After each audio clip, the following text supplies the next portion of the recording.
Du 27 au 31 mars 2021, une forte délégation du groupe de la Banque islamique de développement et de l'Organisation de la coopération islamique était en mission de travail à Niamey, conduite par le président du groupe de la Banque islamique de développement, Dr Bandar Hadjar. La délégation a visité les infrastructures Waqf construites dans la ville de Niamey. Elle a inauguré le complexe universitaire du roi Abdullah bin Abdulaziz en présence du président de la République du Niger et réceptionné la tour commerciale Waqf de l'Université islamique du Niger.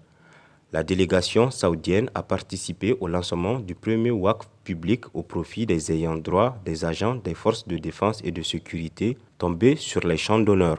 Dans le reportage qui suit, nous allons vous décrypter les différentes cérémonies pilotées par la haute autorité du Waqf qui s'inscrivent dans le cadre du développement de son instrument de la finance sociale, solidaire, islamique et participative au service du développement du Niger, le Waqf.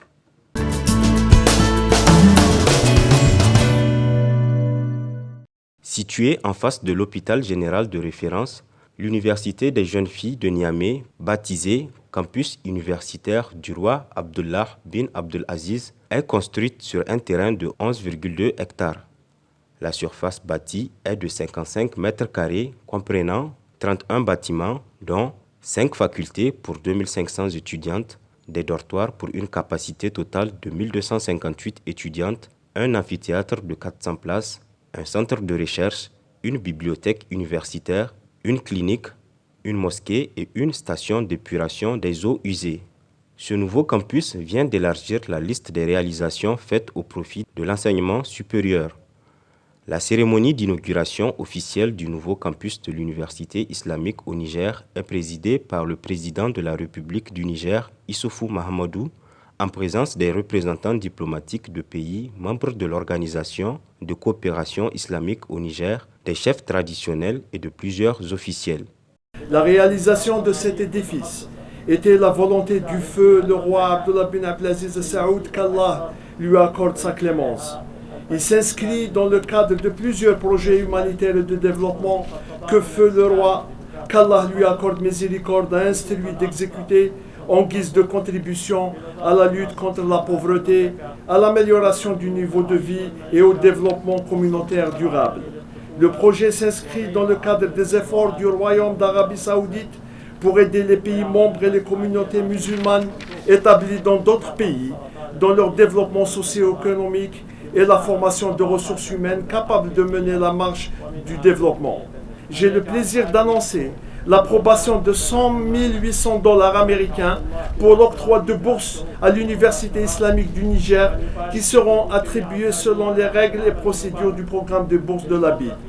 L'inauguration de ce campus féminin ultra moderne est une manifestation de la vision de votre Excellence quant au développement des installations éducatives au profit de la jeunesse nigérienne. Le campus féminin du roi Abdallah n'est pas seulement un édifice, mais aussi une véritable passerelle pour la réalisation des espoirs et des aspirations de milliers de filles en Afrique subsaharienne.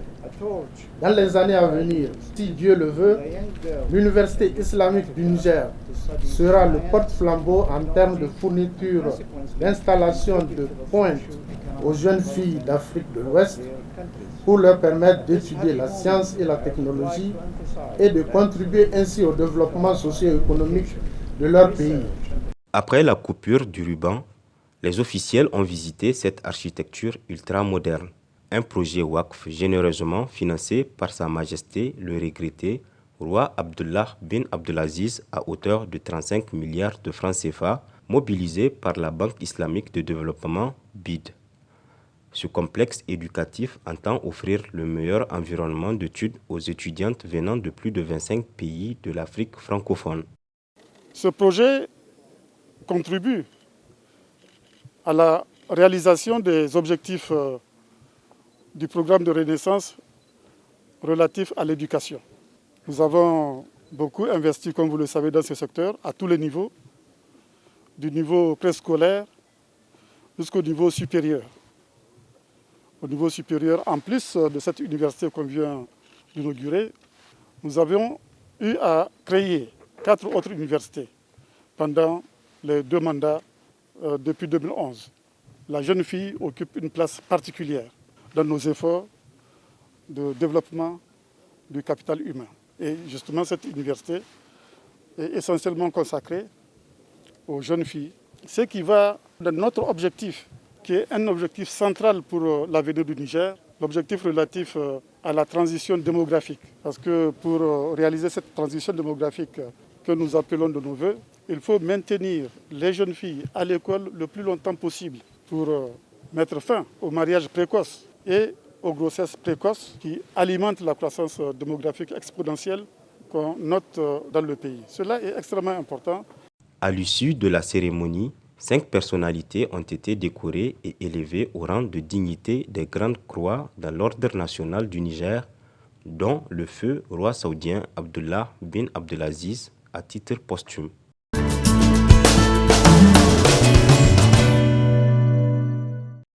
Au cours de la même journée, la directrice générale de la haute autorité du WACF a procédé au lancement officiel des activités du premier fonds WACF public. Ce fonds WACF public est destiné aux orphelins et veuves des agents des forces de défense et de sécurité tombés sur les champs d'honneur. Étaient présents à cette cérémonie le Premier ministre du Niger, Brigitte Rafini, les familles des forces de défense et de sécurité décédées sur le front et les responsables militaires. Ce fonds WACF est une initiative personnelle du président de la République qui a décidé, après les événements tragiques d'Inates, de créer les conditions pour préserver la dignité des familles de nos FDS dans de pareilles circonstances. Il en a fait l'annonce le 17 décembre 2019 et a décidé d'en être le premier contributeur en dotant le fonds d'un capital initial d'environ 2,5 milliards de francs CFA.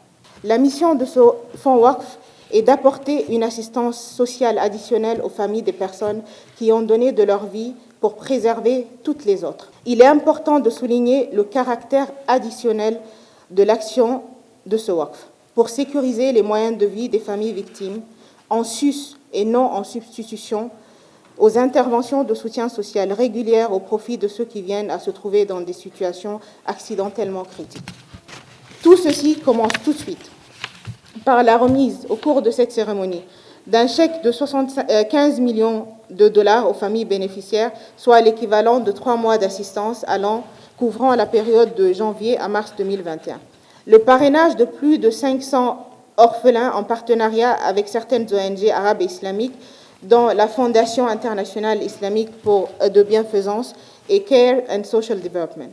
Le financement d'activités génératrices de revenus avec ces mêmes partenaires et la mobilisation de ressources pour la construction de logements sociaux. Et à ce propos, j'ai l'honneur d'annoncer que nous avons obtenu l'octroi de plus de 1000 parcelles d'une superficie totale de plus de 165 000 m² par son Excellence, Monsieur le Premier ministre, au profit des familles des FDS. Car nous savons tous que le principal moyen de préserver la dignité d'une famille, c'est d'avoir un toit. Le premier fonds WACF public vient en complément de l'accompagnement psychosocial déjà assuré au profit des familles ciblées, telles que les allocations familiales, l'accès aux dispositifs du droit commun et des services déjà prévus par les forces armées et les autres instruments d'assistance sociale en matière de protection, de soutien matériel et moral des veuves et des enfants adoptés par la nation. C'est une aumône perpétuelle. Donc c'est dans la durée que cette initiative va produire ses effets. Donc nous pensons que c'est un investissement extrêmement important et pertinent qui va encourager nos soldats, qui va encourager nos forces de défense et de sécurité pour faire de leur lutte, une détermination encore plus farouche pour mettre nos populations, notre pays, à l'abri de ces agressions. Séance tenante, la haute autorité du WACF a signé plusieurs accords de partenariat avec des fondations de bienfaisance afin de mieux poursuivre les missions qui lui sont assignées.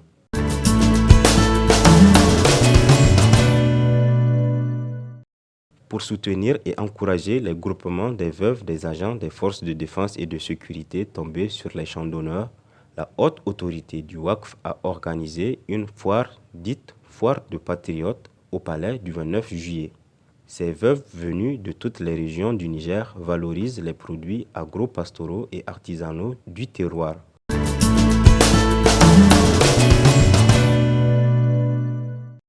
Durant leur séjour à Niamey, la délégation du groupe de la Banque islamique de développement a visité la tour commerciale Waqf. D'une valeur de près de 30 millions de dollars, la tour commerciale Waqf a double fonction.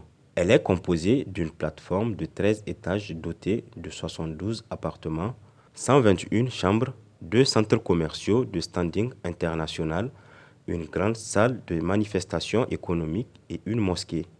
Sa réalisation a pu démarrer grâce à l'intervention de la Banque islamique de développement. Les ressources financières générées de cette tour commerciale Waqf contribueront à relever le défi lié au fonctionnement du campus universitaire du roi Abdullah bin Abdelaziz de Niamey.